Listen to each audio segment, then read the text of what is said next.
back to the channel. I thought I would do an update video on the quick release, the D1 quick release that I'd done a video for. So I'd done this video about 3 years ago. Since then I've obviously changed over. I've now got a stealth carbon forged steering wheel, which you can see the video up here for that. But obviously it's exactly the same as what I had before. I just had a different steering wheel.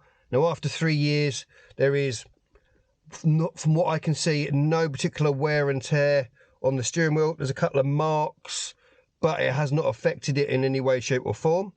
Okay, let's just hang that back up there for a second.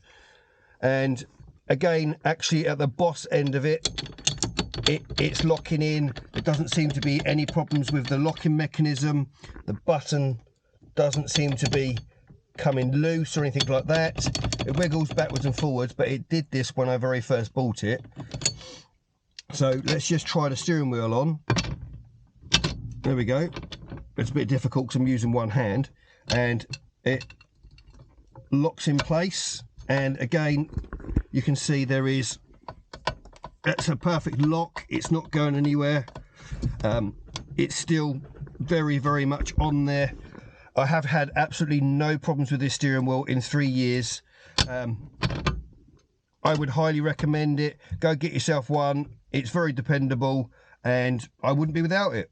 Right, well, thanks for watching this video. Please do hit that subscribe button and do check out our other videos. Right, we'll catch you again soon.